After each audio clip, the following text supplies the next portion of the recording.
Let's look ahead to Wednesday. There are 12 games on. Might be limited streaming, but just see. Does something open up? Let's take a look what we're watching for, injury updates, and Michael Bolton. Thanks, Josh. It's Michael Bolton here, and it's time for another episode of the Locked On Fantasy Basketball Podcast. Let's get to it. Let's get to it, indeed. You are Locked On Fantasy Basketball, your daily fantasy basketball podcast, part of the Locked On Podcast Network.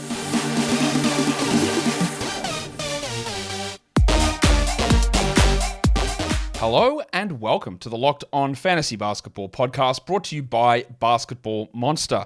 My name is Josh Lloyd and I am the girl that can guard everybody. I'm also the lead fantasy analyst at basketballmonster.com, and you can find me on Twitter, as always, at redrock_bball, on TikTok at redrock_bball, and on Instagram at Locked On Fantasy Basketball. Today's episode is brought to you by Game Time. Download the Game Time app, create an account, and use the code Locked On for $20 off your first purchase.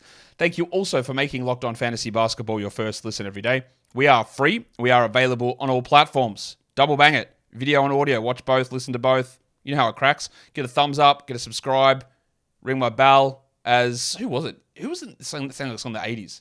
Yaz? Yaz. Anyway, ring my bell. Maybe it wasn't Yaz.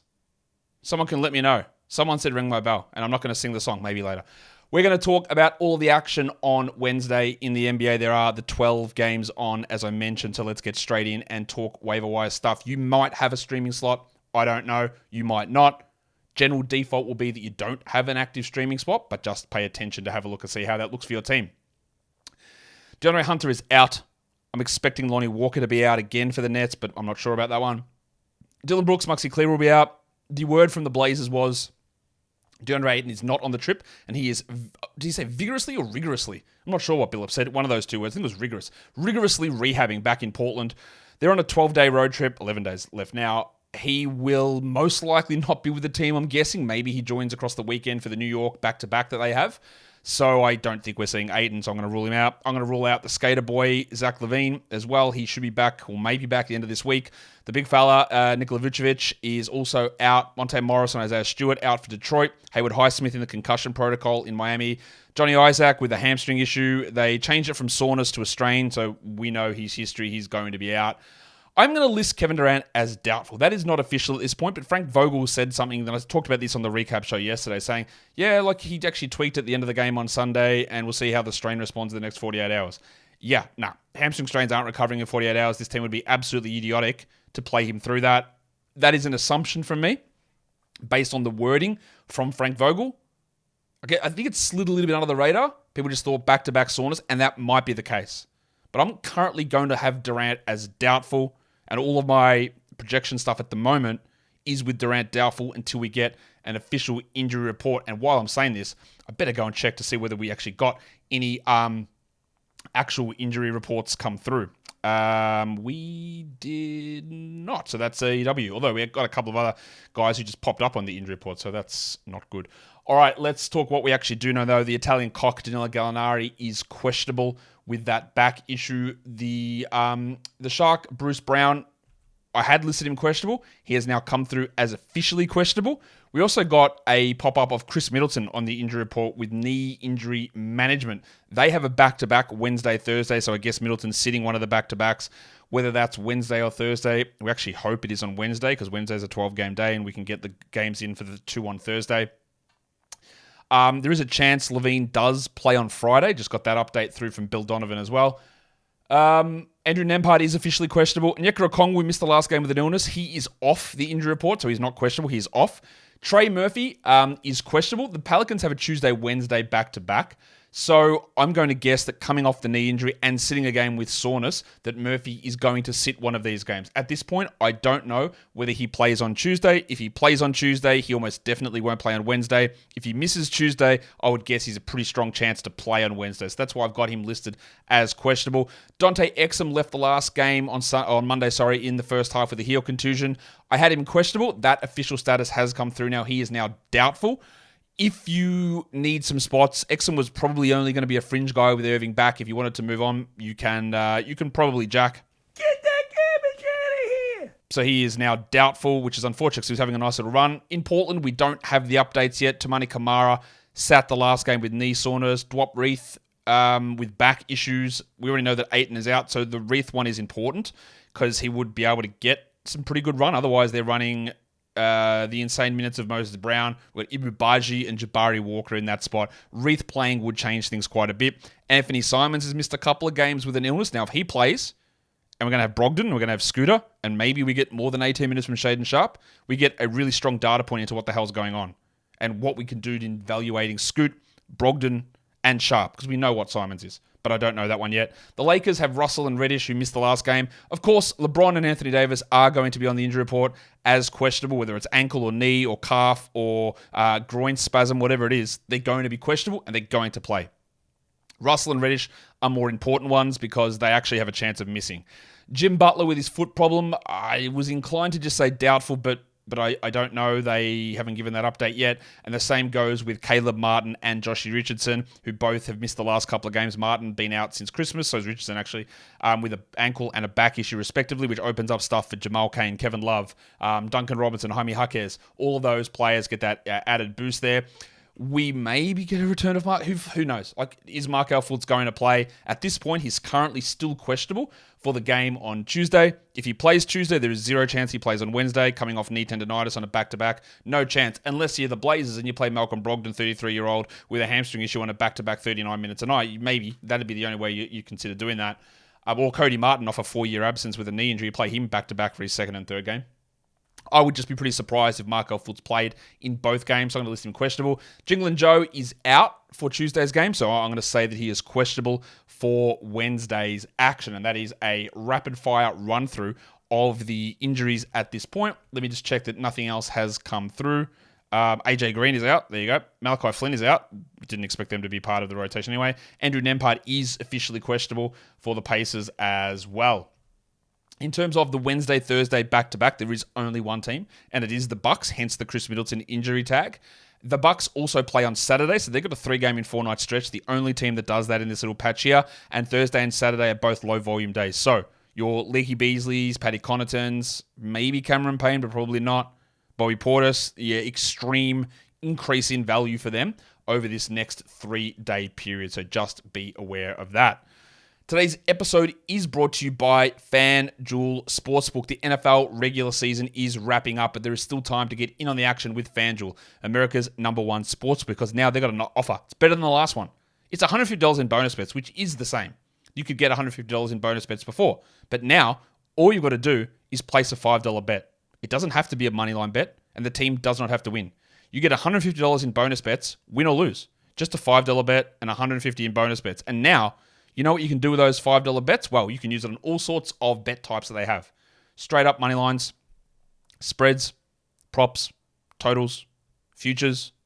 And they've got something called a parlay. The live same game parlays. They've got the Parlay Hub, which is where you can make a parlay. And you can find other popular parlays in the Parlay Hub. So check all of that out, all of the parlays, all of the bet types, all of the action over at FanDuel. Go to FanDuel.com/lockedon and make your first bet a layup. FanDuel is an official partner of the NFL, and don't forget to gamble responsibly. So we should go through now and look at what the streams of the day are, because we've done all of the injury stuff. It's going to take a little bit of time to get to, of course, because we've got a lot of games on. The stream of the day, the 10-teamer, I am looking at Derek Lively in Dallas. He's still under 65% rostered, and in category leagues, he's 100% a must-roster player. In 10-team points, I probably wouldn't worry about it, but you can obviously just see the value of guys in your points league by what points they're averaging, look at different time splits and all that sort of stuff. But in 10-team categories, he just shouldn't be on the wire, but he is, so go and stream him in. For 12-teamers, I am looking at the rabbit hunter Alex Caruso. Now, the Bulls do play a back-to-back, so Caruso could leave in 3 minutes with a toe issue. That's possible, which roots out, of course. But I do like his value. 14-team, I am going with Chimezie Metu. That is me working under an assumption, maybe a false one, that Kevin Durant is out. Now, if Kevin Durant is in, Chimezie Metu will be scrapped from the stream of the day. He will not be in the 14-team stream of the day. Maybe he's a 16-teamer, but he will not be a 14-teamer. And the 16-teamer is Isaac Okoro, who would slot up to be the 14-team streamer of the day in the situation that Durant does play. In terms of the Yahoo points and the ESPN points streaming, we are looking at Caris LeVert, who isn't getting huge minutes, But the last couple of games have been really strong in terms of volume and usage, and he's clearly getting those minutes over someone like Craig Porter and Slamming Sammy Merrill. Let's look at the games now. The first one we look at is the Wizards and the Cavs. Jordan Poole has regressed again. I thought we turned a corner, but we haven't. He's gone back to seeding shots. He's gone back to playing fewer minutes than Denny Avdia. Interesting, Wes Unseld was asked a question by Brandon Scott, host of Locked On Wizards. And Brandon asked a question about, are you just, what's going on with your lineups? What are you doing? And he's basically said, like, are you showcasing veterans for trades? Which, is a question where I shudder and go, oh, Brandon, come on, we don't do that. But what I did think was, we don't do that. The league doesn't do that as a general rule, right? But what was important is that Wes Unseld replied and said, yeah, like, we don't do that. Like, I'm not here showcasing players for trades. It's not something that happens, which was great. That quote will obviously, I'm paraphrasing a little bit there, but you know what? I'm going to go pause it and find the exact quote. All right, so I got the quote here. Brandon said, is the priority to showcase veterans or to develop young talent when it comes to the rotation as we get closer to the deadline? And Unseld said he doesn't get into showcasing, and if moves are made, he'll just adjust and put in what he thinks is the best lineup to win. And again, I will continue to state this. Showcasing is just not a real thing. NBA teams, you're operating under the assumption that they're just completely dumb and they have no ability to think or research or do anything. And that is just not true. If they see it, Doc Rivers isn't in charge anymore. If they see a player go bananas in one game because he got force-fed shots and minutes, they're going to go, wow, look at him, actual legend here. We must go and trade for this player. They know. They have all of the data on these guys. They've seen them play for years and years and years. They've got all the stats, all the backup. And if it's obvious, if you think it's obvious that a player is being showcased, don't you think a team thinks that as well? Don't you think the team would go, are they just doing this so that they can squeeze more out in a trade? Don't you think they would think that as well? I just think that it's one of those things that seems like a possibility if every other team was living in a box with a blindfold on and had no access to watch anything at all. So I'm glad that Unseld came out and said that. I'm glad that Brandon asked that question as well. And I'm sure you're going to come up with examples that prove me wrong, but whatever. Caris LeVert, the guy we want to watch on Cleveland, what do his minutes look like? What does his usage look like? How shit is his percentages? In terms of streams, it is Delon Wright. I think that we need to look at there. It's more for categories and steals, but there's not a lot else. It is Denny Avdia if he is available, but he's likely rostered in most spots. And then LeVert for the Cavs is a pretty good stream guy. The next game we look at is the Bucks and the Pacers. First game on the back-to-back for the Bucks. A lot of people complaining about the production of Damian Lillard. He's been a little bit down, absolutely no doubt. He shot 18% yesterday from the field. He's still a 15th ranked player this season, and that's really fine. But let's hope he breaks the slump. For the Pacers, Aaron Nesmith, he was featured on the Buy Low, Sell High show earlier today. We talked about his steal rate, his block rate, his shooting numbers being so high up. Will he continue to start? I don't know what's going to happen with Brown and Nembhard and Hield and Mathurin and all these guys and Toppin and Smith. There's so many different guys to pay attention to. And Nesmith's been good, but it's floated by a lot of variable low-volume stuff.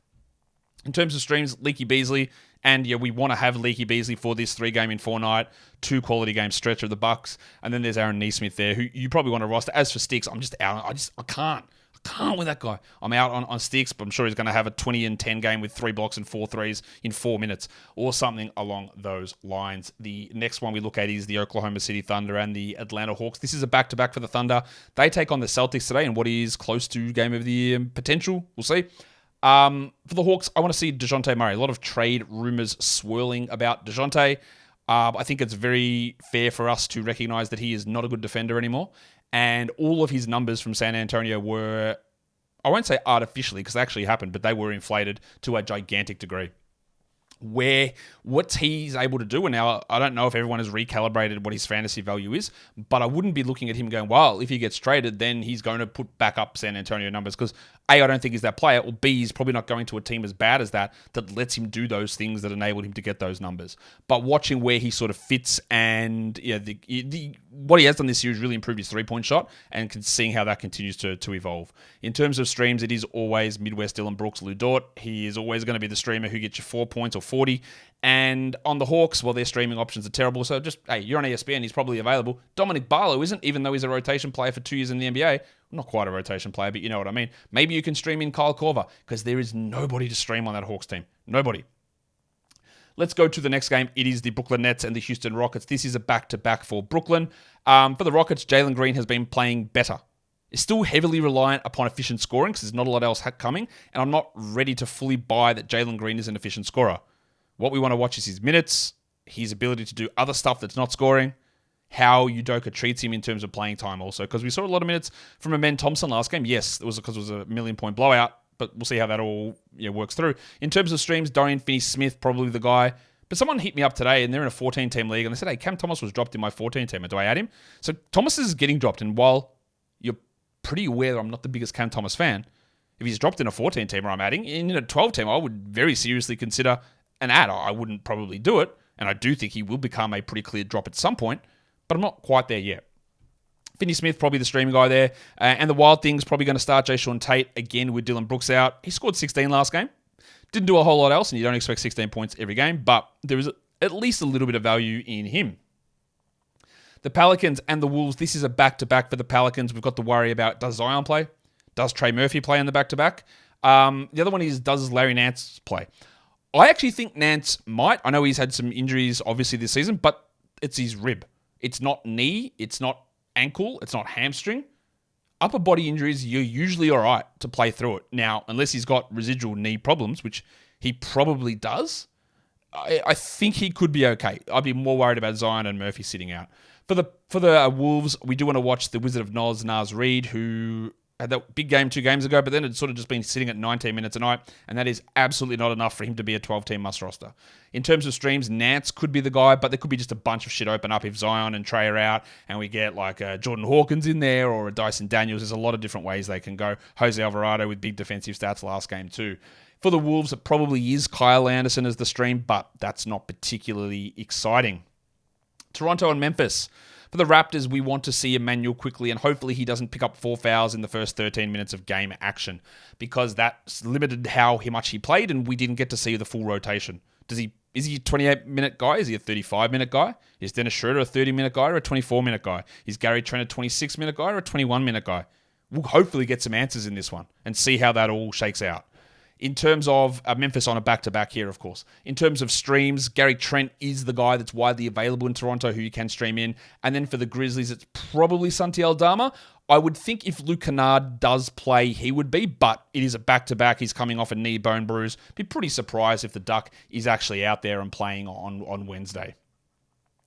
The Portland Trailblazers and the Dallas Mavericks, that is the next game we look at. It's all about watching Sterling Henderson to me, who's starting to play much better. He is a guy we need to grab, but we still need to see what happens with full minutes of Sharp, a return of Simons. How does Scoot get used? Do they go Scoot, Simon, Sharp, push Kamara to the bench? How is it all going to work out? It is still a very big unanswered question. And then for the Mavericks, I do want to see what happens with Tim Hardaway now that Dante Exum's unlikely to play. Hardaway is very hit or miss. He's a Norm Powell, Leaky Beasley, sort of a player who can get you hot with points and threes and get cold at any point.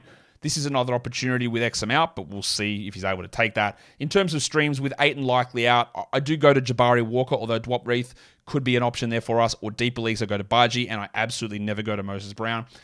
For the Dallas Mavericks, Derek Jones struggled last game, and I'm not really sure we need to hold on to him. But with Exum out, that probably helps Jones somewhat, although Josh Green back complicates it a little bit. We can stream Jones, but I'm not certain that we need to be out here considering him as a must-roster player. Today's episode is brought to you by the Game Time app. You shouldn't have to worry when you're buying tickets to your next big event. Why would you want that to be a hassled process? Because it's fun. We love events, sports, music, comedy, theatre. Whatever it is, we want to go there and have a good time. And with Game Time, they take the guesswork out of buying tickets. You know, some sites you go on there, you click the ticket, you go to buy it, and you go, wow, that's a great deal. $49.99, that's fantastic. And then you go to the next page and it's like, yeah, but what about our state tax? What about our federal tax? What about our processing fee? But don't forget the transaction fee. That's 1.69%. What about our we're just here to screw with you fee? Because they'll chuck that on as well. Game Time, it's called all-in pricing for a reason, because the price that you see is the price that you pay. Really simple. You don't get hidden fees. Whatever is up there, $50, you pay $50. Easy. What a novel concept. Game Time's cracked the code, though, to take that guesswork out of buying tickets. Download the Game Time app, create an account, and use the code LOCKEDON for $20 off your first purchase. Terms apply. Again, create an account and redeem the code LOCKEDON. That is it. That's the new code. LOCKEDON for $20 off. Download Game Time today. Last minute tickets, lowest price guaranteed. Let's keep going with the games that we need to look at in terms of what's on my radar. It is the Chicago Bulls and the New York Knickerbockers back-to-back for the Bulls. For the Knicks, what do we want to watch? It is the big ragu, Dante DiVincenzo. What do the minutes look like? Because he played like 28 last game. There's no guarantee that he's going to be a 30-plus minute a night player. For now, we roster him. But if he goes back to 24 minutes, then it's really tough to do that. In terms of streams, Alex Caruso and Pat Williams, still very obvious ones. Andre Drummond, obviously, until Vooch returns. And then Josh Hart and DiVincenzo are the guys that we can take a look at for the Knicks. Hart, again, is probably a guy we roster, but 28-minute Josh Hart's not there. 31 is. So we'll see how... It has been cleaned up with the absence of Barrett and Quickly, but still not 100% clean. Still not 100% clean. They still also have no power forwards on that team. The Clippers and the Suns, Norman Powell is just... We always want to watch how his minutes go. 31 minutes of Norman Powell's great. 25 isn't. Last game, he was red hot. They used him over Terrence Mann, over Amir Coffey, over Russell Westbrook. That is not always the case. It's most of the time, but not always. On the Sun side of things, Devin Booker was featured on the buy low, sell high. He's really struggling. His usage is down, even though that's not necessarily because Beal and Durant are there. His free throw percentage is weirdly low. It's all that stuff I expect to push back up. His field goal percentage is very low. Let's see how he adjusts to it. And I don't even know if Durant's going to play in this one.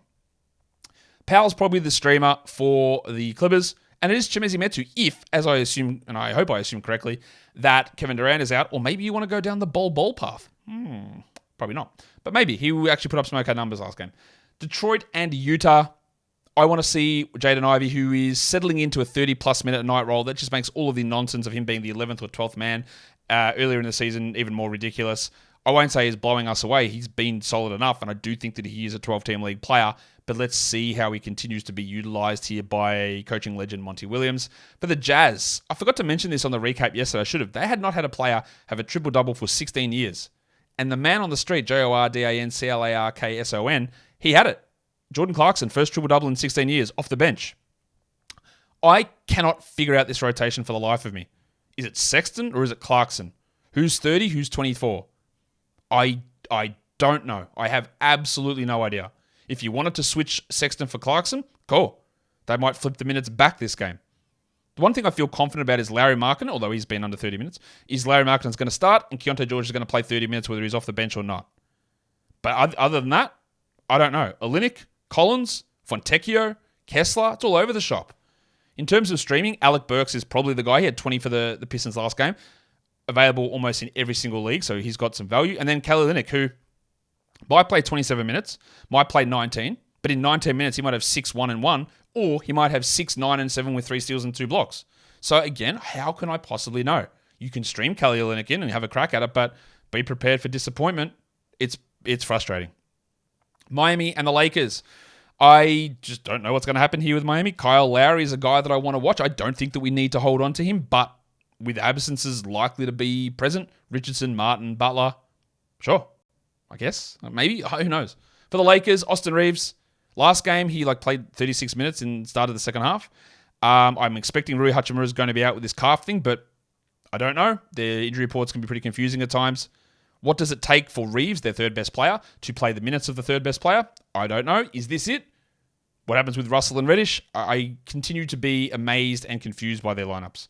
In terms of streaming, Kyle Lowry is probably the Heat's guy. While for the Lakers, it's almost definitely Taurean Prince, who's going to play a lot of minutes because literally nobody in that starting lineup can shoot, and he is the only one, and he is getting a lot of opportunities to shoot and to put up some okay numbers.